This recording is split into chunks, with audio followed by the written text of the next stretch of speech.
The story of Khemjira doesn't begin with a scandal, a marketing gimmick, or even a hype cycle. It begins with frustration, the frustration of watching something brilliant get labeled as niche, boxed into BL, and then suddenly explode into the mainstream anyway. It's the kind of story that irritates the purists, vindicates the fandom, and leaves casual viewers confused about how they missed the memo. Fans didn't just watch Khemjira.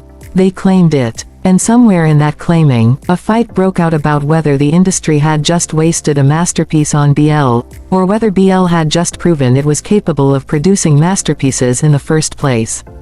The first 5 minutes, the whisper before the clamor. Khemjira didn't open with the typical BL promise, 2 boys in a contract, 2 boys in a college club, 2 boys and a misunderstanding in a cafe about the last strawberry cake. It opened with restraint, texture, film-like pacing, a director who cared about blocking, characters who didn't speak until they needed to speak, silence doing the emotional heavy lifting. Early viewers whispered, "This isn't BL, this is cinema pretending to be BL." The whisper wasn't discouraging, it was intriguing. It signaled scarcity, the industry equivalent of a black tulip. And scarcity breeds desire. Fans began recommending it not with hype, but with reverence. Just watch it. Don't read spoilers. Don't ask questions. Just watch. And that's how an audience grows, not through billboards, but through conspiratorial whispers. When the narrative broke containment, then something unexpected happened. Clip accounts began circulating scenes out of context. Not the kisses, the quiet moments. The restrained smiles. The way the camera lingered just a beat longer than normal. The tension you could slice like fruit on a cutting board. Suddenly the conversation wasn't, "Who's shipping who?" It was, "What is this? Why does it feel different? Why does it punch like this?" The BL fandom had seen butterflies in slow motion. It had seen silent car rides. It had seen hair touching and shirt grabbing and breath sharing. But Khemjira made them cinematic instead of cute, tactile instead of tropey. The accusation, a masterpiece wasted on BL. Here's where the story tilts. As the series climbed the charts, a counter-narrative formed, not from antis, but from cinephiles and drama reviewers. This shouldn't have been BL. It deserved a mainstream slot. It was meant as a compliment, but it landed like a slap. Because baked into that sentiment was a dismissal. BL is for fanservice. BL is fluffy. BL can't be art. That was the old belief, the belief that BL was candy instead of cuisine. Disposable instead of archival. Khemjira forced that belief to crash into a wall at full speed. Fans didn't argue back with essays. They argued with numbers, chart screenshots, global trend data, reaction compilations, ratings breakdowns, hashtag analytics, the new language of cultural legitimacy. Whatever you think of BL, the charts don't lie. Khemjira sat on top of them like a king with no intention of stepping down. The irony, what fans called wasted, was actually proof. This is where the tension becomes delicious. The very people claiming BL wasn't worthy of Khemjira accidentally proved that BL was exactly the vessel capable of delivering it. Mainstream drama schedules are rigid and political. BL is scrappier, hungrier, more experimental, less afraid of intimacy and vulnerability. It will give screen time to longing, to subtext, to breath work, all the things serious dramas often chop for pacing.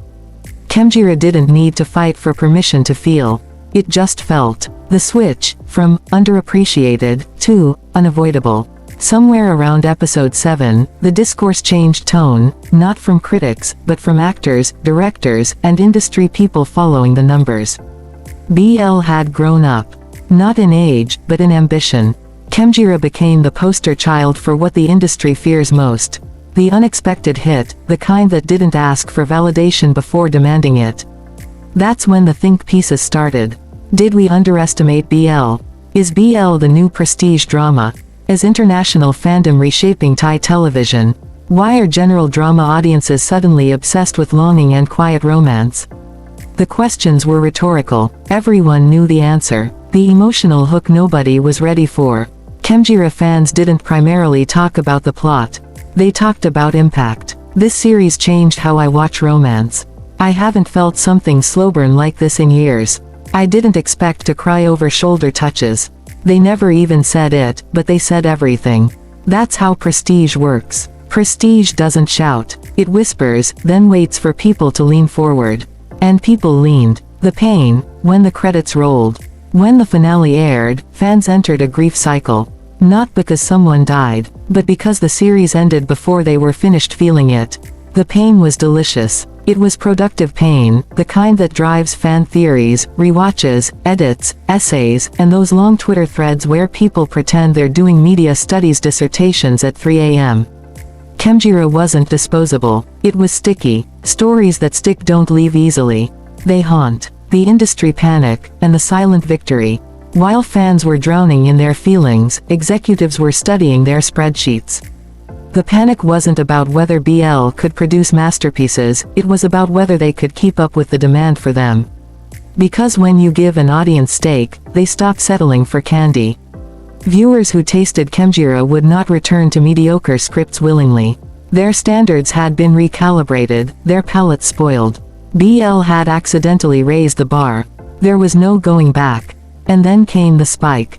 Weeks after airing, Khemjira did something rare. It kept climbing. International charts, trending tags, fan translations, OST streams, reaction content, merch, fanmeet demand. That's when the critics who called it wasted on BL quietly retired that argument. You can't say a thing is wasted when it dominates the space it was placed in. You can only say you misjudge the space. The bitterly funny part. Imagine telling a fandom, this masterpiece was wasted on your genre. While that fandom is single-handedly keeping the industry profitable, pushing exports internationally, and making executives rewrite their revenue models. Fans laughed. The laughter wasn't mocking, it was triumphant. Because it wasn't BL that borrowed legitimacy from Khemjira. It was Khemjira that showcased the legitimacy BL already had. The open loop that still hasn't closed. Here's the part the industry hasn't solved. What do you do when a so-called genre for niche audiences starts producing content that outperforms mainstream titles in quality, conversation, and international reach? You can't dismiss it. You can't outcompete it easily. You can't ignore it. You can't pretend it's a fad anymore. The future has already happened. The industry is just catching up. And now there's a quiet countdown running in the air. Who's brave enough, or hungry enough, to make the next Khemjira? The transformation the fans won't say out loud, but you can see it. Before Khemjira, audiences defended BL with passion. After Khemjira, they defended it with data. Before Khemjira, critics called BL cute. After Khemjira, they called it formally interesting. Before Khemjira, actors feared typecasting. After Khemjira, they feared missing out. It didn't just change the conversation. It changed the incentives, the loop for the viewer. If you're in the industry, the uncomfortable question now hanging in the air is, what else are we underestimating? What stories are sitting in the corner waiting for permission that doesn't need to be granted? What happens when the audience keeps evolving but the gatekeepers don't? Khemjira didn't answer those questions. It created them, and then walked off the stage like a poet who refuses to explain the poem. And if you're still thinking about it, good. You're supposed to. Masterpieces don't offer closure. They offer haunting. They hang in your brain like a melody you can't name. And if you enjoyed this deep dive into the strange, surprising ecosystem of Thai BL storytelling, why haven't you followed us? Clearly you like stories that leave aftertastes.